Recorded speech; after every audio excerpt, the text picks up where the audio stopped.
ఓం ఓం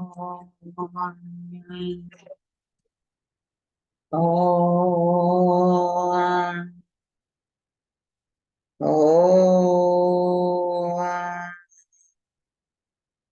గురు బ్రహ్మ గురుర్విష్ణు గురుర్దేవో మహేశ్వరః గురు సాక్షాత్ పరం బ్రహ్మ తస్మై శ్రీ గురవే నమః. నమస్కారం మాస్టర్. నమస్కారం మాస్టర్ E.K.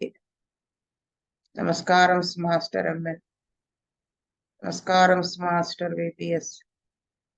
నమస్కారం మాస్టర్ CV. నమస్కారం మాస్టర్ CV. నమస్కారం master CVP to your lotus feet. Master CVP నమస్కారం to your lotus feet. Vastav.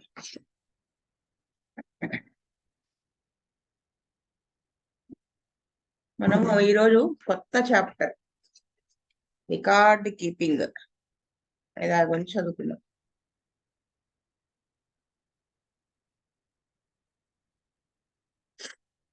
You should endeavor to have a good knowledge of both the acute and chronic miasms.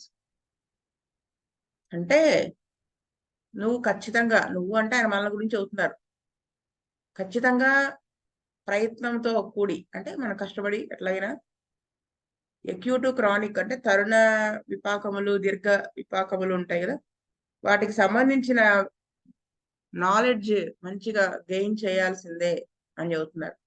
First of all the image of Sora should be studied from all the symptoms that we can gather, and especially from the symptoms that Hahnemann has given in the chronic diseases.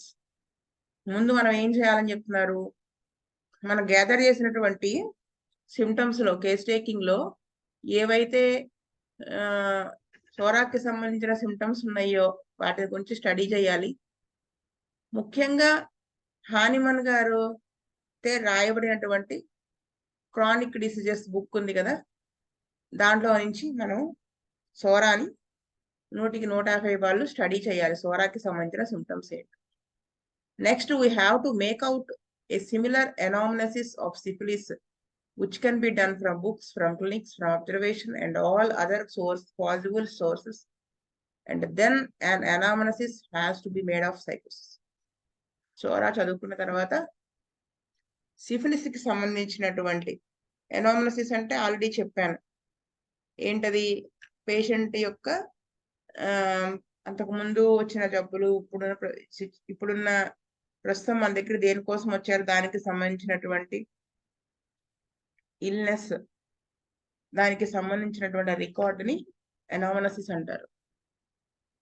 Syphilis కి సంబంధించినటువంటి వేదనలు ఎలా ఉంటాయి అనేది మనము books నుంచి కానీ, from clinics, hospitals లో మనము నేర్చుకున్న దగ్గర నుంచి కానీ, ఫ్రమ్ అబ్జర్వేషన్ పేషెంట్స్ నుంచి మనం అబ్జర్వ్ చేయటం, ఇంకా ఎక్కడెక్కడి నుంచి అయితే మనకి ఆ సోర్స్ అనేది ఉంటుందో నేర్చుకోవటానికి సిఫిలిస్ గురించి అక్కడెక్కడి నుంచి అవన్నీ కలెక్ట్ చేసి మనము స్టడీ చేయాలి అని చెప్తున్నారు. ఆ తర్వాత సైకోసిస్ గురించి కూడా సేమ్ ఇలాగే చేయాలి, ఇవన్నీ రాసుకోవాలి. These are the things most general and will bring before the mind in 1, 2 or 3 images a grand picture of all the chronic diseases of the human race. ఇలా చేయటం వలన ఏమవుతుంది, మొత్తం మానవ జాతి అంతా కూడా ఈ 3 డిసీజెస్ లోకి వచ్చేస్తారు, డివైడ్ చేసేస్తే. మానవ జాతిలో జబ్బుతో ఉన్న వాళ్ళందరూ కూడా అదే కదా, బుజ్జిగారే అనుకుంటా కదా చెప్పారు, హనుమన్ ఎంతటి వాడంటే భూమి మీద ఉన్నటువంటి ఎటువంటి రోగి అయినప్పటికీ కూడా ఏ జబ్బులు ఉన్నా కానీ ఈ 3 భాగాలుగా డివైడ్ చేశాడు, సోరా, సైకోసిస్, సిఫిలిస్ అని, దీంట్లోకి వస్తారని చెప్పారు ఆయన. Take Sora first, for that is the very foundation of human sickness.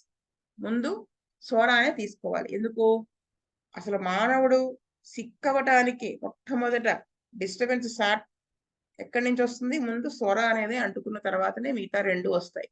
కాబట్టి దీని గురించి ఇది పునాది లాంటిది కదా. అందుకని it would appear that the human race is one enormous leper. ఈ లెపర్ అనే మీనింగ్ మీకు చాలా నీట్ గా, చాలా డీటెయిల్డ్ గా కావాలి అంటే you have to listen. No other way. నాకు తెలిసినంత వరకులే, నా పరిజ్ఞానంలో చాలా నీట్ గా ఎక్స్ప్లెయిన్ చేశారు ఈకే గారు 1982 సీనియర్ ఫిలాసఫీ క్లాసెస్ లో సిఫిలిస్ గురించి చెప్పేటప్పుడు. అఫ్ కోర్స్ మనం అంతకు ముందు చాప్టర్స్ 10th ఫిలాసఫీలో కూడా చదువుకున్నాం. ఎక్కడ చదువుకున్నాము? లెపర్ అనే మాట ఎక్కడ వచ్చింది గుర్తుంది ఎవరికైనా? ఎక్కడ చదువుకున్నామంటే ఈ ఎపిడమిక్స్, పాండమిక్స్ గురించి కెంట్ గారు చెప్పినప్పుడు ఎప్పుడు వస్తాయి అంటే వీడు మానసికంగా కొన్ని సంవత్సరాల క్రితం లెపరసీ అనేది ఎలా వచ్చిందంటే ముందు మానసికంగా వాళ్ళు లెపర్ అయిపోయారు అని అక్కడ చెప్పారు. ఇక్కడ ఈకే గారు ఎలా చెప్తారంటే ఫస్ట్ వాడికి లెప్రసీ రావడానికి ముందు వాడు మానసికంగా లెపర్ అవుతాడు. వాడు అంటే ముందు మైండ్ కి వ్యాధి అనేది అంటుకుంటుంది. అక్కడి నుంచి కిందకు వచ్చి ఫైనల్ గా అల్టిమేట్ గా లెపరసీలోకి దిగుతుంది అని చెప్తారు. చాలా డీటెయిల్ గా చెప్పారండి. అసలు నిజంగా అయితే ఎన్నిసార్లు చదివినా మళ్ళీ మళ్ళీ చదవాలనిపిస్తుంది. బెస్ట్ మెథడ్ ఏంటంటే రిలీజ్ అవ్వబోతున్నాయి సీనియర్ ఫిలాసఫీ నోట్స్ అవి రాస్తున్నాము బుక్ గా ప్రింట్ చేయడానికి. బెస్ట్ ఆ సీనియర్ ఫిలాసఫీ అంతా రాసుకుని మనం నెంబర్ ఆఫ్ టైమ్స్ పారాయణ గ్రంథంలా చేస్తే అసలు ఈజీగా మైండ్ లోకి వెళ్ళిపోతుంది. మనకి ట్రీట్మెంట్ ఈజీ అవుతుంది. ఇక్కడ ఆయన ఏం చెప్తున్నారు? హ్యూమన్ రేస్ అంతా కూడా వీళ్ళందరూ కూడా జబ్బుతో కూడినటువంటి వాళ్ళు. ముందు now add to that the state of syphilis we have a bad matter to work, bad made worse. అంటే ఫస్ట్ ఇప్పుడు మానసికంగా అది సిక్నెస్ అక్కడ స్టార్ట్ అవుతుంది. ఆ తర్వాత స్టేజ్ బ్యాడ్ నుంచి వర్సన్ పొజిషన్ కి వెళ్తే ఎలా ఉంటుంది అనేది మనం చదవాలి. అంటే ఇది కూడా ఈకే గారు ఇచ్చారండి ఆ సీనియర్ ఫిలాసఫీ. ఎలా ఇచ్చారంటే ఈ నోట్స్ ఈ క్లాస్ ప్రిపేర్ అవుతుంటే అనిపించింది మనం ఆల్రెడీ చేస్తున్నదే మనం చదువుతున్నామని. ఆల్రెడీ మనకి చేయిస్తున్నావా మనం చేస్తున్నామంటే ఎలా చేయించబడుతున్నాము మనం అంటే ఆల్రెడీ వాళ్ళు చేసి మనకి చూపించి మనకి నేర్పించి మన ద్వారా చేయిస్తున్నారు. ఎలా చెప్తున్నానంటే ఇప్పుడు ఈయన చెప్పారు కదా అసలు ఫస్ట్ వాడు నార్మల్ వాడు ఒక సిక్ ఎక్కడ స్టార్ట్ అయిందని స్టేట్స్ వారీగా నువ్వు సిమ్టమ్స్ అవి రాసుకో అని చెప్తారు కదా. ఇప్పుడు చెప్పారు కదా ఈకే గారు అలాగే ఇచ్చారండి. సోరా అని చెప్పి మొదలెట్టి మైండ్ డిస్టర్బ్ అయితే ఎలా ఉంటుంది, దాని తర్వాత అయామ లెవెల్, అలా అన్ని లెవెల్స్ ఇచ్చుకుంటూ వచ్చారు. ప్రతి మయాజంకి ఇచ్చారు ఆయన. అంటే అంత వడ్డించిన విస్తరిలా ఉంది మనకి లైఫ్ ఇక్కడ. మనం యూజ్ చేసుకునే వాడికి యూజ్ చేసుకుందంత. నిజంగా ఎంత హ్యాపీగా ఫీల్ అయ్యానో ఈ క్లాస్ ప్రిపేర్ అవుతున్నప్పుడు. Then add to that the state of సైకోసిస్ and we will see the extent of human sickness. ఆ తర్వాత సైకోసిస్ కూడా మనం ఇలాగే చదువుకోవాలి. We then have to advance and carefully study each of the acute miasms from the books, from observation, from every source of information, carefully arranging it on paper so that it can appear before the mind as an image. We then have to advance, carefully study. అంటే ప్రతి acute మయాజంని కూడా పుస్తకాల నుంచి అడ్వాన్స్డ్గా జాగ్రత్తగా చదువుకొని మనం observe చేయడం ద్వారా ఎక్కడ నుంచి అయితే ఇన్ఫర్మేషన్ వస్తుందో అవన్నీ సోర్స్ నుంచి గ్యాదర్ చేసుకుని చదువుకుని అవన్నీ కూడా పేపర్ మీద పెట్టుకోవాలి. So that it can appear before the mind అనేది బెస్ట్. అలా ఇందాక చెప్పుకున్నాం కదా, అదే కదా ఈకే గారు చెప్పినంత రాసుకుంటే నెంబర్ ఆఫ్ టైమ్స్ చదువుతుంటే మన మైండ్ లో పిక్చర్ ప్రింట్ అయిపోతుంది అక్కడ. నేను లాస్ట్ సెమినార్ లో అనుకుంటా కదా చెప్పాను, బుజ్జి గారు నన్ను ఇన్నిసార్లు చదువు అన్నిసార్లు చదువు ఈ ఆజ్ఞానం ఈకే గారిది. అలా నెంబర్ ఆఫ్ టైమ్స్ చదువు అది మైండ్ లోకి వెళ్ళిపోతుంది. మనం కేసు చూస్తుంటే ఆటోమేటిక్ గా వీడు హోరిక్కా, సిఫిలిటిక్కా, సైకోటిక్కా, ఏది ప్రామినెంట్ గా ఉంది, 3 మయాస్మాటిక్కా, 2 మయాస్మాటిక్కా, లేదా ట్యూబర్క్యులర్ మయాజం ప్రిడామినెంట్ గా ఉందా, మనం అసలు ట్రీట్మెంట్ ఎలా స్టార్ట్ చేయాలి, it shows way of treatment. అంతే, ఎలా ఏ దారి చూపిస్తుంది అది. ఇది రాకుండా వేస్తే ఏదో అంటారు చూడండి, కింద నుంచి రాళ్ళతో రాయేస్తున్నట్టు, ఏ రాయి తగిలితే ఆ రాయి తగ్గుతుంది అన్నట్టు. వాళ్ళ అదృష్టం మన అదృష్టం మీద ఆధారపడి ఉంటుంది. మనం చేసేది వైద్యం కదా, చాలా జాగ్రత్తగా చేయాలి. నెక్స్ట్ వచ్చేసి ఆయన ఏం చెప్తున్నారు, small pox has few features and it can be made to appear as an image before the mind. And so with all the acute miasms, infectious diseases, cholera, yellow fever, etc., the diseases that have heretofore appeared in epidemic or endemic form. ఈ small pox కి సంబంధించి, small pox అనగానే ఒక picture మన mind లోకి వస్తుంది, కొన్ని features ఇలా ఉంటాయి, ఇలా ఉంటాయి, పొక్కులు వస్తాయి, జ్వరం వస్తుంది, ఇలా ఉంటుంది, అలా ఉంటుంది, పొక్కులన్నీ రాగానే ఆటోమేటిక్ గా తగ్గడం మొదలెడుతాయి, ఇలా ఉంటుంది కదా మన మైండ్ లో ఒక పిక్చర్. ఈ విధంగా ప్రతి అక్యూట్ మయాజం గురించి, ఇన్ఫెక్షస్ డిసీజెస్, కలరా, ఎల్లో ఫీవర్, ఇలాంటి వాటి గురించి కూడా మనకి అది ఉండాలి, నాలెడ్జ్ ఉండాలి.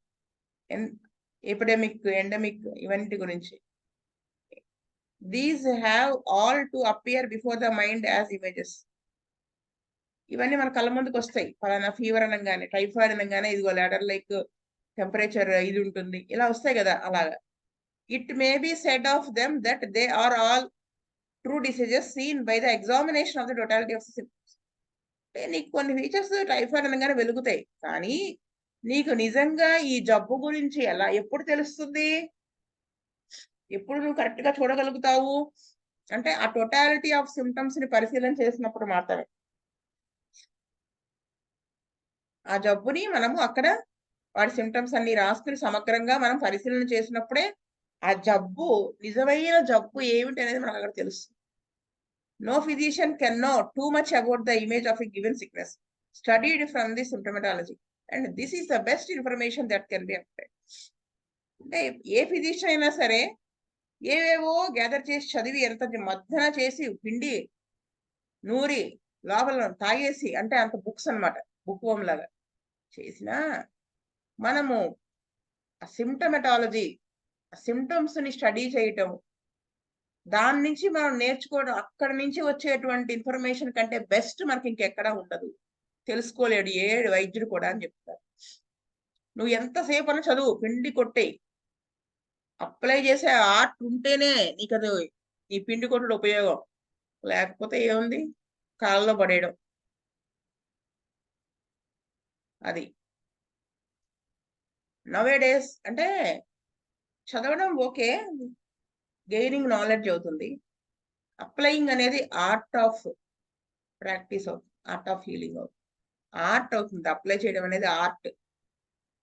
అదే కదా మనం చెప్పాను చూడండి సెమినార్ లో, ఈ అన్రిక్వెటెడ్ ఎఫెక్షన్స్ బ్రింగ్స్ ఆన్ కంప్లైంట్స్, దానికి మనం అప్లై చేయడం రావాలి. అది రాకపోతే మనకి డ్రగ్ పట్టదు. బుజ్జి గారు ఎలా అప్లై చేశారో చూడండి, కాలు పోయిందని వాడు, అది రావాలి మనకి.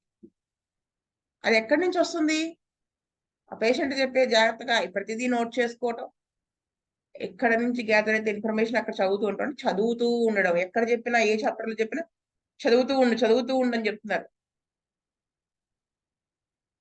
అది it may be said of them that nowadays patients are not permitted patients are not permitted to tell their story in the language of nature.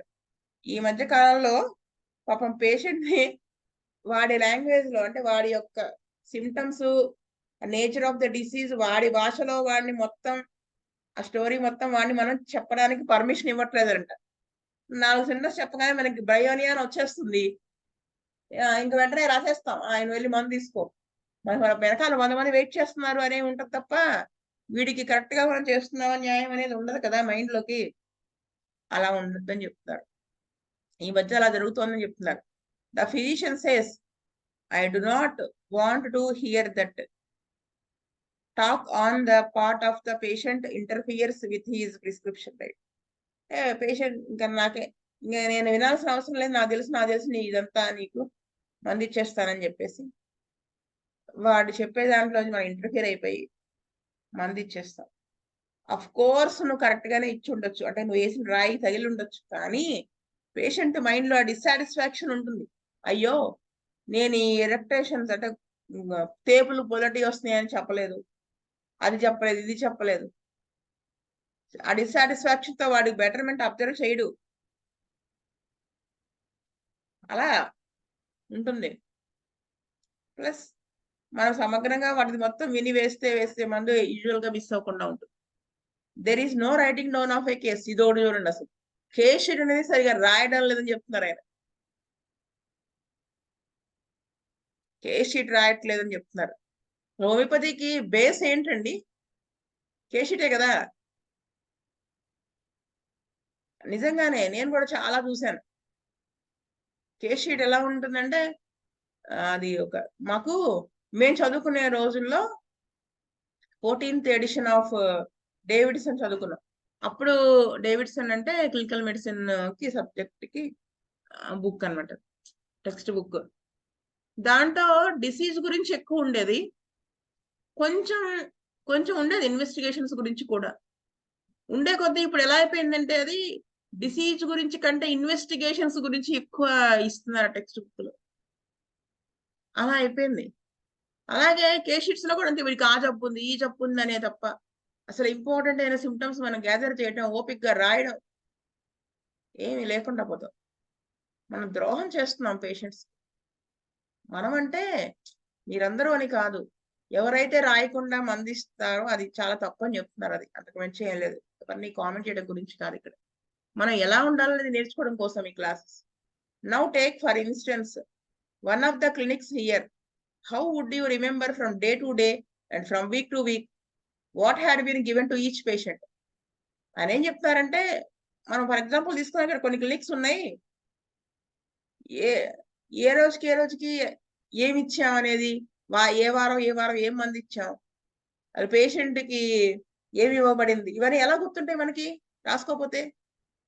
There is no importance attach to that in the old school. ఆ allopathy వైద్యం దానికి పెద్ద importance ఉండదు. ఎందుకు? It is simply their object to give the patient a big dose of medicine.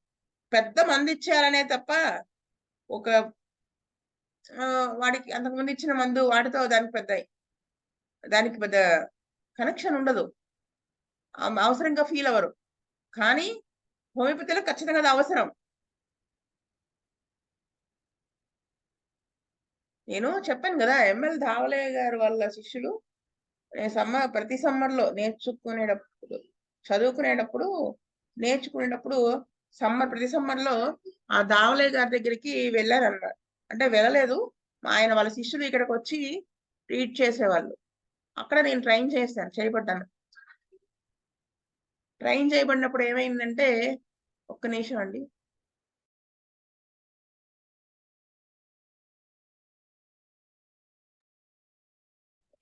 అప్పుడు ఆ టైంలో ఏమైందంటే, వాళ్ళు కేస్ టేకింగ్ అక్కడ ట్రైన్ చేశారు. ఎలా అంటే అద్భుతమైన ట్రైనింగ్ అది.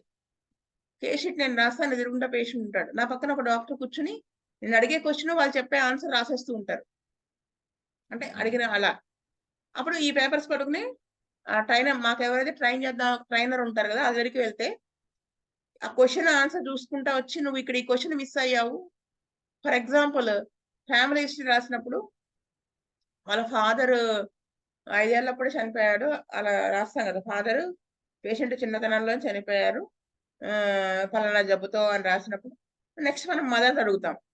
ఆయన ఏమన్నారంటే, ఫాదర్ చిన్నతనంలో చనిపోయారు కదా, అక్కడి నుంచి నువ్వు లోపలికి వెళ్ళాలి కదా, 5 ఏళ్ల వయసులో ఈ చనిపోతే మరి వీళ్ళు ఎక్కడున్నారు, వీళ్ళకి ఆదాయం ఎలా వచ్చింది, అలా లోపలికి వెళ్ళిపోయి ఉండాల్సింది కదా, యూ మిస్డ్ దట్ అనేవాళ్ళు. ఏదైనా క్వశ్చన్ పొడుగ్గా ఉండి ఆన్సర్ చిన్నదిగా ఉన్నా కూడా పాయింట్అవుట్ చేసేవాళ్ళు. అలాగా అలా ట్రైన్ చేసేవాళ్ళు. మనం ఒక 2-3 కేస్ షీట్లు రాసుకుంటే మనకి తెలిసిపోతుంది అక్కడ ఎక్కడ మిస్ అయ్యాం అనేది. షైన్ అవుతాం. అది అంటే అంత ఇంపార్టెంట్ కేస్ షీట్ అది. It may not have occurred to you that there are several reasons of importance for keeping records and of constantly referring to them.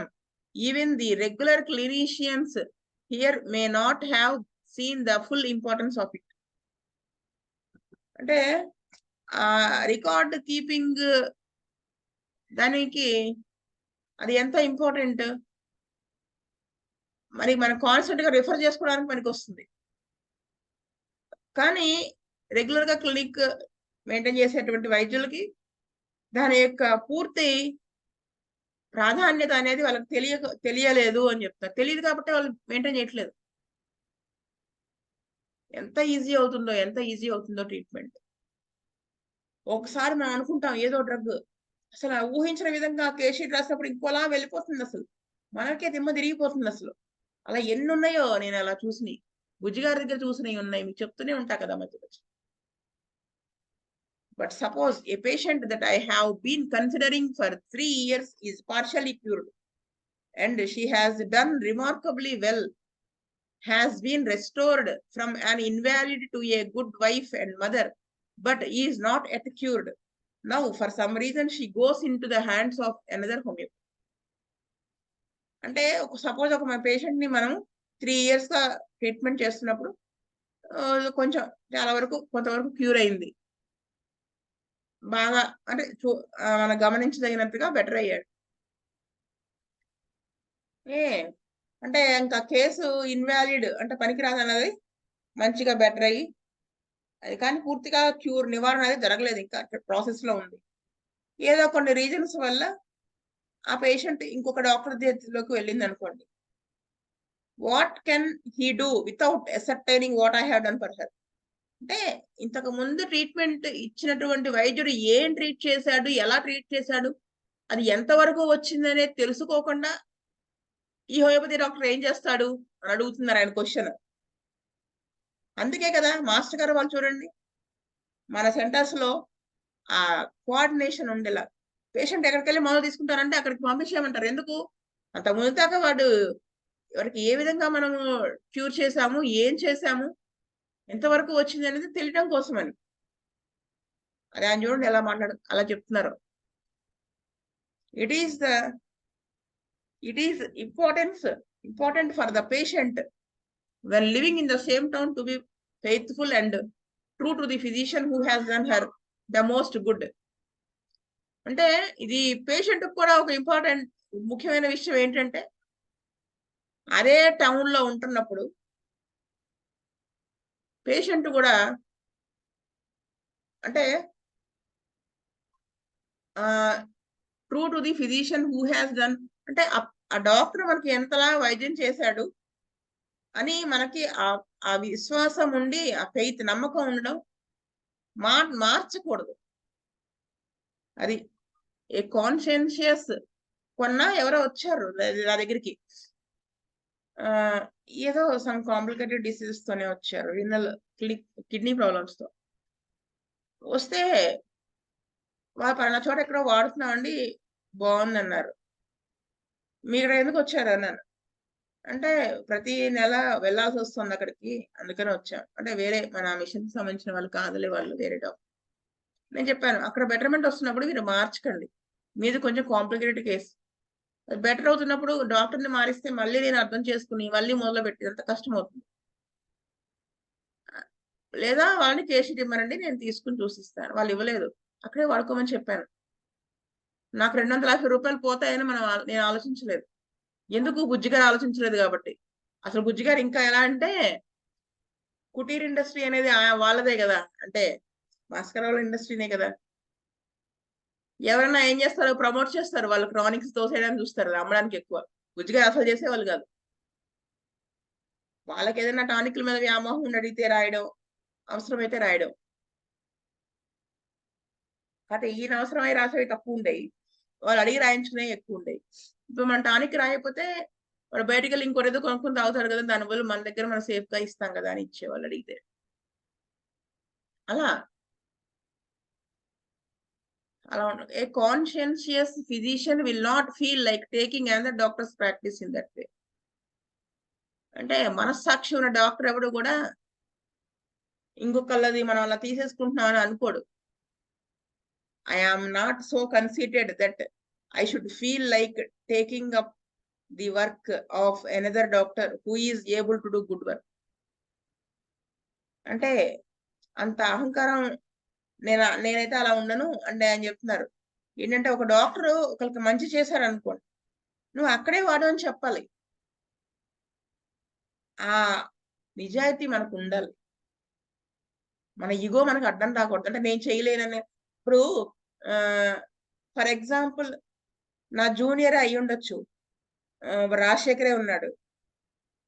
తను కొన్ని ఇస్తున్నాడు అనిపించింది అనుకో, నేను నీకు ఏ స్ట్రీట్ చేయలేను, నువ్వు అక్కడ వాడు. లేదా అక్కడి నుంచి మన దగ్గరికి వచ్చింది కేస్ షీట్, అక్కడ వాడుతూ నువ్వు అక్కడ వాడుకోమ్మా, నాకంటే బెటర్గా ఇస్తాను, యాక్సెప్ట్ చేసేట్టుగా ఉండాలి. అదే అని చెప్తారు. ఇగో అనేది మనకు అడ్డం రాకూడదు వైద్యం విషయంలో. నీ పర్సనల్ వాటిలో తెచ్చుకో ఇగో, అక్కడ కూడా ఉండకూడదనే చెప్తారు యోగా ప్రాక్టీస్ లో. వైద్యం చేసేవాడికి అలా అక్కడ వైద్యం దగ్గర అలా ఫీల్ అవ్వద్దని చెప్తారు ఆయన. చూడండి ఇక్కడికి,